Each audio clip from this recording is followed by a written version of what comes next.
Alors, bonjour à toutes et à tous. Nous sommes donc ravis de vous retrouver pour ce nouveau webinaire autour de la responsabilité civile des mandataires sociaux. Nous espérons que vous avez bien profité de ce week-end prolongé et que nous vous retrouvons en pleine forme. Donc, je me présente, je suis Julie Carrier, responsable grand compte, et je serai accompagnée ce jour de Charlotte Rondeau, souscriptrice responsabilité civile des métiers réglementés. Donc, je vous rappelle un peu le déroulé. Nous allons vous présenter cette offre et je vous invite à poser vos questions dans la rubrique questions et réponses et nous y répondrons à la fin. Vous trouverez cette rubrique en haut dans l'outil Teams. Alors, au programme aujourd'hui, donc un petit focus marché, dirigeant d'entreprise, un métier à risque. On va y répondre, bien sûr, car en plus de devoir naviguer dans un environnement de risque de plus en plus complexe et qui évolue constamment, sa responsabilité peut être engagée dans de nombreuses situations. Alors, ça va concerner autant les dirigeants de multinationales que ceux de TPE-PME. Et je pense ne pas me tromper si je dis qu'au sein de notre auditoire, vous êtes beaucoup à être concernés. Alors évidemment, afin d'éviter les litiges, il est important de connaître les risques et de se sensibiliser à tous les points de vigilance relatifs à son activité, notamment si celle-ci relève d'un secteur particulièrement réglementé. On trouvera par exemple les secteurs de l'énergie, de la santé, mais aussi celui de la distribution d'assurance, par exemple. Cependant, voilà, hein, vous le savez, avec ces 350 000 articles législatifs et réglementaires en vigueur, la France est championne du monde des directives, des lois, des règles, des normes et autres décrets. Donc, les entrepreneurs font souvent face à des démarches lourdes, complexes, qui les freinent dans leur quotidien. Leur respect va se traduire par de perpétuelles entraves et leur non-respect par des tracas administratifs interminables, des sanctions financières, voire des procès. D'autant plus que je vous rappelle ce célèbre adage, nul n'est censé ignorer la loi. Donc, maxime somme toute théorique, mais qui est nécessaire au bon fonctionnement de l'ordre juridique. Donc là, des nouveaux sujets peuvent être source de mise en cause. Hein, si on entend souvent parler de RSE ces dernières années, je vous rappelle sa définition, donc la responsabilité sociétale des entreprises. C'est dans ce contexte que doit évoluer le dirigeant d'aujourd'hui, hein, particulièrement attendu sur les enjeux sociaux et environnementaux et sur lequel sa responsabilité peut être engagée. Autre sujet d'actualité dont on parle très fréquemment, c'est le risque de cyberattaque pour lequel les conséquences financières ou réputationnelles sont connues, enfin en tout cas le volet juridique, tout du moins. Encore récemment, pardon, en mars, vous savez, France Travail a été victime d'une cyberattaque ayant conduit à une fuite de données susceptible de toucher 43 millions de personnes. Et en février dernier, il y avait pareil une attaque qui a un peu défrayé la chronique, qui est celle qui a touché l'organisme de tiers payant de santé via Médis, qui couvre 20 millions d'assurés sociaux, donc 20 millions d'assurés sociaux qui ont vu leurs données personnelles fuiter. Donc, on le sait moins, mais par exemple, en cas de fuite de données personnelles, la responsabilité personnelle du dirigeant, elle peut être engagée pour négligence. Et enfin, donc 55 492 entreprises affectées par des procédures de sauvegarde, de redressement ou de liquidation judiciaire en France. Hein, donc, ça, c'est une source Banque de France. Bien entendu, nous sommes d'accord, la simple ouverture d'une procédure collective ne suffit pas à sanctionner le dirigeant. D'ailleurs, il serait plutôt injuste de sanctionner un dirigeant dont l'entreprise se trouve en péril du fait d'une crise économique, d'une conjoncture de marché comme celle qu'on a pu connaître dernièrement entre la crise Covid, les pénuries des matières premières et choc inflationniste. Mais le dirigeant, il peut être sanctionné en cas de comportement considéré comme fautif, donc ayant participé à la situation de défaillance de l'entreprise, avec à la clé, donc on va le voir, différentes sanctions civiles, pénales ou patrimoniales. Alors, au vu de tout ça, comment maîtriser le périmètre de sa responsabilité de dirigeant et se couvrir face à ces risques? C'est ce que Charlotte va nous expliquer.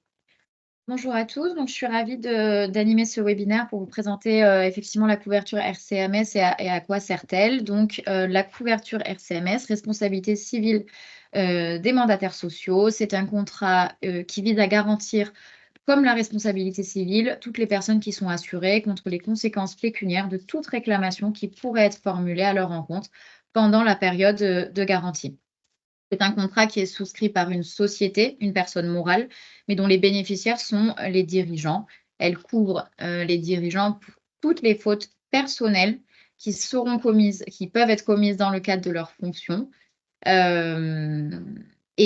en fait, cette assurance protège le patrimoine personnel du dirigeant. On a, pour bien vous expliquer le contrat RCMS, la protection, la couverture RCMS, je fais un petit topo sur quelques définitions. Donc, les dirigeants, la faute professionnelle et la réclamation.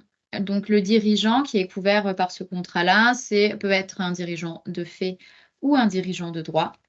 Un dirigeant de droit est un dirigeant qui est désigné par les statuts, qui est une personne investie donc des fonctions de direction, de représentation, de contrôle, de surveillance. Ça peut être un président, un gérant, et voilà. Un dirigeant de fait est une personne qui n'est pas investie statutairement de ces fonctions-là, mais qui, dans les faits, exerce une activité de gestion, de direction, de contrôle, qui le fait en toute souveraineté et en totale indépendance.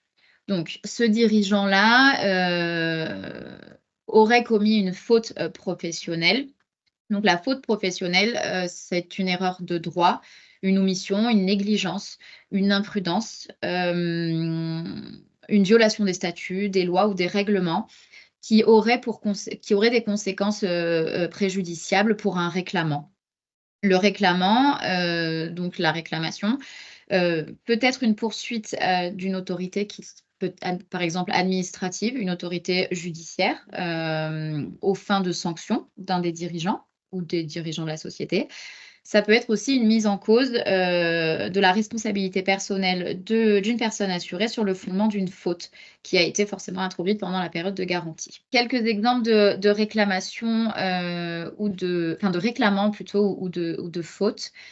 La réclamation, elle peut être donc interne ou externe. Elle est interne lorsque elle émane donc de l'intérieur de la société. Donc elle peut émaner de salariés, d'un représentant du personnel, d'un candidat à l'embauche, d'un actionnaire, d'un associé ou même de la société souscriptrice elle-même en tant que personne morale. Elle est externe lorsqu'elle émane d'un client, d'un fournisseur, du liquidateur, par exemple, d'un créancier, d'une association de consommateurs, etc. Le réclamant met donc en cause la responsabilité du dirigeant sur le fondement d'une faute. La faute, donc j'en ai déjà parlé, erreur, omission, violation de statut, des règlements, etc. Pour vous donner quelques exemples, ça peut être une faute, par exemple, qui va mener à une faillite, pardon, excusez-moi. Une faute liée à l'emploi, ça peut être du harcèlement moral, du harcèlement sexuel, une discrimination à l'embauche, un licenciement abusif. Ça peut être aussi une pratique de concurrence déloyale. Ça peut être une action pour insuffisance d'actifs qui émane d'un liquidateur dans le cas où on a une société qui est effectivement en procédure collective. Voilà, la faute peut être effectivement de plusieurs types. Donc, je vais laisser la main à Julie pour vous présenter notre offre chez l'assureur Xcox. Merci Charlotte. Donc effectivement, on va faire un zoom sur l'offre que nous distribuons au travers de la plateforme à laquelle vous avez accès, donc la plateforme Simplifieur, portée par notre partenaire Xcox. Donc cette offre, on va revenir en détail sur les conditions d'acceptation. Plus précisément, elle concerne qui? Elle va concerner les sociétés qui exercent sous les formes juridiques que vous lisez, donc SA, SARL, SAS, CELAFA, CELARL, association. SAEM ou EURL pour un chiffre d'affaires qui ne doit pas être supérieur à 25 millions d'euros. Si on vous souhaite d'avoir beaucoup de clients dans ces conditions, je pense qu'elle couvre un large périmètre. Le souscripteur, il ne doit pas exercer dans des activités qui sont mises à l'écran, donc dans un des domaines suivants, donc l'aérospatial, la défense, le transport aérien et le nucléaire, les compagnies pétrolières de biotechnologie et ou pharmaceutiques, le secteur médical de façon plus large, également tout ce qui est clinique, hôpitaux, ça ne rentre pas dans le cadre de cette offre. Tout ce qui est organisation politique ou religieuse, également syndicale, peut-être dans la clientèle de proximité qui vous concerne plus, donc les cafés, hôtels, restaurants, commerces de proximité. Également, vous trouverez une liste un peu plus complète sur l'espace Simplifieur pendant le parcours de souscription dont on vous fera la démonstration juste après. Donc, les caractéristiques, la couverture, il est possible de choisir parmi des montants de garantie qui vont de 150 000 euros, donc en entrée, jusqu'à 2 millions d'euros. Ces montants, ils sont exprimés par événement et année d'assurance. Donc, c'est les exemples de garantie principale. Qu'est-ce que va couvrir du coup ce contrat? Donc, au-delà de la protection des intérêts financiers, donc on l'a dit, hein, Charlotte l'a explicité, du dirigeant qui peut être mis en cause. Donc, il y aura la prise en charge de ses frais de défense et le paiement éventuel de dommages et intérêts. L'assureur va intervenir sur 3 étapes. Donc, avant la procédure, il va engager des frais de représentation, donc potentiellement les avocats, sans attendre une mise en cause formelle. Pendant la procédure, donc il assure la défense civile et pénale du dirigeant et va lui proposer ainsi qu'à son entourage, hein, qui peut aussi être impacté forcément, puisque là on touche à la personne physique, un soutien psychologique personnalisé, donc coach ou traumatologue pour les aider à traverser cet épisode. Et après la procédure, si le dirigeant est jugé responsable, l'assureur va payer les éventuels dommages et intérêts. Et si la responsabilité civile du dirigeant n'est pas engagée, ce qui peut aussi arriver, l'assureur l'accompagne dans la réhabilitation de son image. Donc ça, c'est pour avoir une cartographie de la prise en charge des garanties principales. Donc, ce qu'il faut savoir, c'est que cette garantie, elle est accordée sans franchise, donc sauf pour les litiges survenus aux USA Canada, dans la mesure où cette option de garantie, elle a été souscrite, puisque justement, vous le verrez dans le parcours, il est possible de souscrire à 3 rachats d'exclusion qui sont à la base indiqués à l'offre. Donc, on l'a dit, USA Canada, sous réserve que le chiffre d'affaires réalisé dans ces territoires n'excède pas 30 % du chiffre d'affaires total. Des montages financiers de type LBO, LBI, la cotation en bourse. Entre autres, en dehors de ces cas évoqués, pas de franchise sur cette offre et elle est accessible pour le premier niveau de garantie à partir de 34 € par mois. Donc, les exclusions, elles sont plutôt traditionnelles avec l'ensemble des offres que nous distribuons, hein, pour ceux qui sont habitués du fait. Tout simplement qu'il faut effectivement que le souscripteur et une de ses filiales ne doit pas avoir de capitaux propres ou de fonds propres inférieurs à la moitié de son capital social, que le souscripteur et ou une de ses filiales ne doit pas avoir un résultat d'exploitation négatif au titre du dernier exercice comptable et que le souscripteur et une de ses filiales ne doit pas faire l'objet d'une procédure de sauvegarde ou de redressement judiciaire ou conciliation ou nomination d'un mandataire ad hoc ou d'alerte. Après, en termes de territorialité, il faut que le souscripteur et une de ses filiales ne détiennent pas un ou plusieurs établissements, filiales, succursales, points de vente en Polynésie française, Nouvelle-Calédonie, Corse ou en dehors de l'espace économique européen. Donc, sur le sujet, pas de problème sur les DROMCOM, hormis la Polynésie française et la Nouvelle-Calédonie. Alors, ce que je vous propose de faire, c'est de laisser la main à Charlotte qui va vous faire en direct un parcours de démonstration pour vous expliciter la façon de sourire très simple de cette offre. Du coup, là, voilà, on est sur l'espace simplifieur que vous connaissez. Donc, je fais un devis ici. Donc, je prends le nom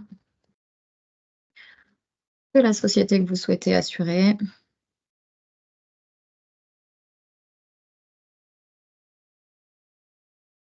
Donc là, j'ai toutes les offres qui me sont proposées, qui peuvent être souscrites par cette société. Donc, j'ai bien la responsabilité civile professionnelle du dirigeant à partir de 34 €. Je clique dessus.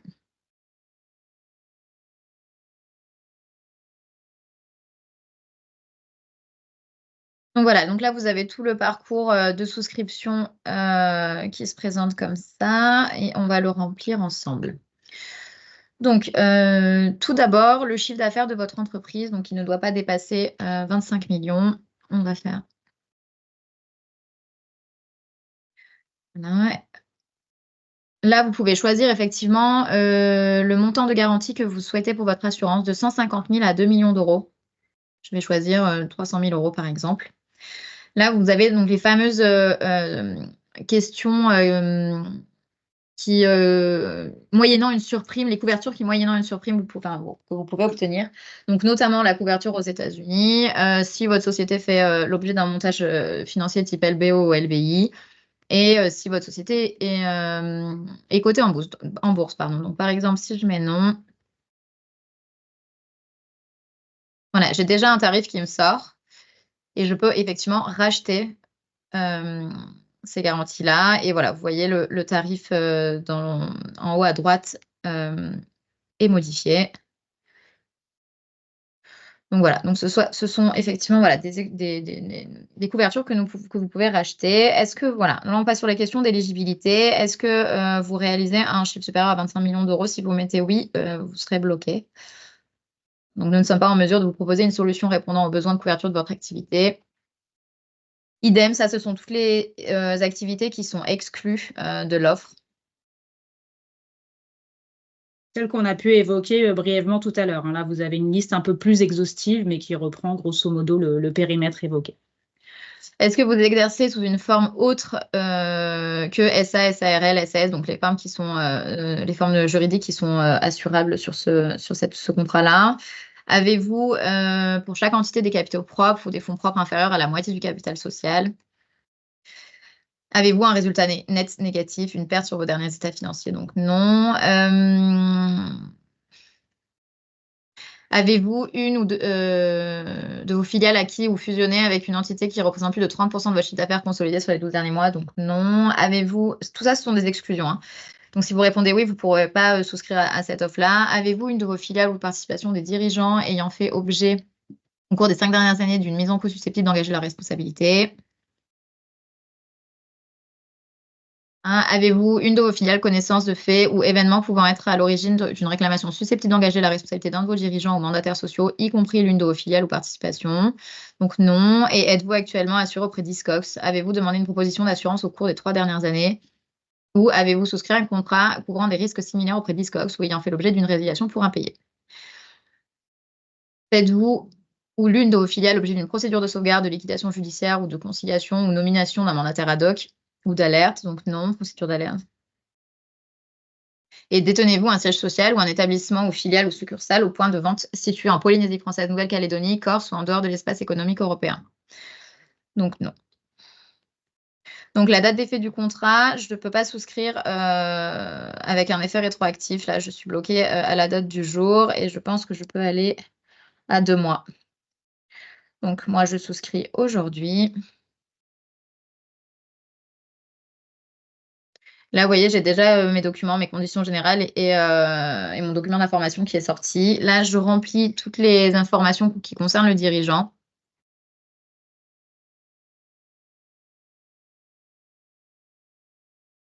Donc les adresses ont été recueillies avec l'adresse, la ville, etc., avec le numéro sirène qui a été que j'ai enregistré lorsque j'ai mis le nom de la société tout à l'heure. Donc je choisis ma fonction. J'enregistre un numéro de téléphone, c'est pour pouvoir signer le devis, la proposition, et une adresse email.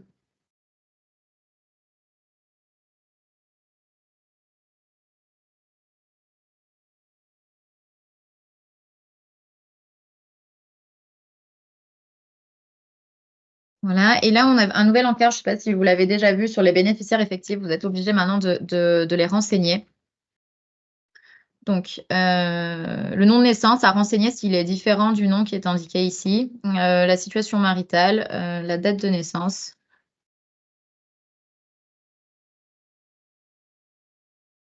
Le lieu de naissance.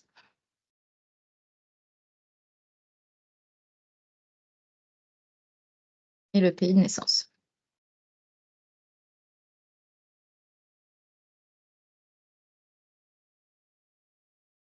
Donc là, maintenant que j'ai tout rempli, toutes mes informations, j'ai donc mon tarif qui m'est proposé, j'ai une formule unique et j'ai mes documents. Donc j'ai mon projet de contrat, ma FIC, mes conditions générales et ma fiche IPID que je peux envoyer par SMS ou par mail au client.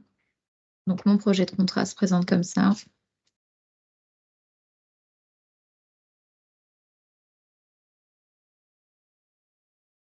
Il reprend l'ensemble des éléments effectivement que vous avez remplis lors de votre déclaration.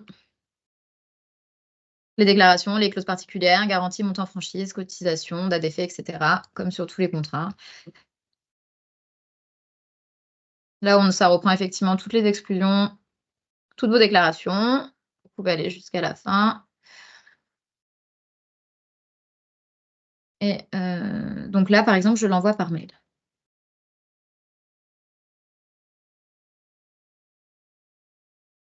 Directement signé. Alors, Charlotte, j'ai vu qu'il y avait une petite réglette sur le côté en dessous du tarif. Donc, je pense que c'est une question qui va peut-être nous être posée. Je l'anticipe. Est-ce que tu peux nous dire le taux de commission sur ce contrat, s'il te plaît? Est-ce que tu peux nous préciser? Oui, bien sûr, je vais vous le dire tout de suite. Sachant que la petite réglette, ce sont les frais de courtage. Ces frais de courtage, ils sont à votre main. Vous avez vu une réglette où vous pouvez régler de 0 à 20% ces frais de courtage. Soit vous les laissez à 0%, ils sont en plus du commissionnement sur ce contrat, soit vous les ajustez et ils vont s'impacter directement dans la cotisation mensuelle de ce contrat. Notre présentation, du coup, prend fin. On va reprendre les questions. Je vais reprendre le fil, le déroulé dans les questions et réponses. Donc, je pense qu'on a répondu à la première question qui était qui est l'assureur que vous proposez? Donc, bien évidemment, c'est la compagnie Hiscox. Je vois ce contrat est-il disponible pour La Réunion? Effectivement, je vous confirme que pour les souscripteurs à La Réunion, c'est disponible. J'avais aussi dans l'ordre des questions et réponses, ce contrat couvre-t-il les infractions au code de la route et URSSAF? Là, si je ne m'abuse, je me retourne vers un spécialiste, mais c'est plutôt non, puisqu'il n'y a pas de mise en cause du dirigeant dans le cadre des fautes qu'a pu expliquer Charlotte. Quelle autre question? J'ai deux questions qui m'ont été posées. Donc, du coup, pour revenir sur les taux de commission, c'est 15% sur ce contrat pour vous, les courtiers. Ensuite, j'ai une question sur est-ce que en prévention des frais d'expertise comptable ou d'avocat peuvent être pris en charge par ce contrat? La réponse est non. C'est un contrat de responsabilité civile. Il faut qu'il y ait une réclamation. Donc, on ne prend pas en charge des frais à titre préventif. J'ai une autre question aussi sur le choix de l'avocat. Donc, en principe, l'assureur à la direction du procès, c'est une assurance qui est indemnitaire. Donc, c'est l'assureur qui va prendre en charge les condamnations qui pourraient être prononcées à l'encontre du dirigeant. Donc, il a ce qu'on appelle la direction du procès. En principe, l'assureur désigne l'expert ou l'avocat de son choix, mais il peut, dans certains cas, mandater l'avocat choisi par le dirigeant. Il n'en a pas l'obligation, mais effectivement, ça peut arriver. Alors, j'avais aussi une question sur pouvez-vous envoyer le questionnaire à faire remplir au client et une fiche produit? Donc, à savoir que tous les produits plus simples sont souscriptibles directement depuis votre espace simplifieur. Il faut que vous vous connectiez et vous pouvez remplir en direct avec votre client et ainsi générer l'ensemble des documents contractuels que vous avez pu voir. On n'a pas de questionnaire papier. Vous savez que tout est centralisé sur la plateforme. Et sur la fiche produit, vous avez donc dans le catalogue, directement dans la rubrique, vous verrez sur votre gauche, quand vous vous connectez sur votre espace simplifieur, accès à l'ensemble des documents relatifs aux offres que nous distribuons. Donc, n'hésitez pas à vous y rendre. C'est plutôt très complet et vous avez également une FAQ si jamais pour recouper, vous aviez des questions sur les offres. Alors, on l'alimente régulièrement pour pouvoir vous apporter le plus de réponses possible, en tout cas sur le domaine relatif aux produits. Est-ce que nous avons d'autres questions? J'ai l'impression que nous avons fait le tour. En tout cas, n'hésitez pas à aller tester les devis en ligne sur cette offre. C'est vraiment une offre qui a une importance fondamentale pour votre client chef d'entreprise. Donc, vraiment, nous vous invitons avec cette offre, avec un assureur qui est plutôt très reconnu sur la place sur ces offres-là et qui a une offre relativement complète, en plus des sollicitations habituelles de vos clients sur de la responsabilité civile professionnelle ou de l'assurance de personnes, à le sensibiliser sur cette offre qui reste très pertinente dans le cadre de sa protection. Voilà, en tout cas, je vous remercie toutes et tous pour votre écoute et puis nous disons à bientôt pour un prochain webinaire. Bonne journée. Merci beaucoup, à bientôt. Au revoir.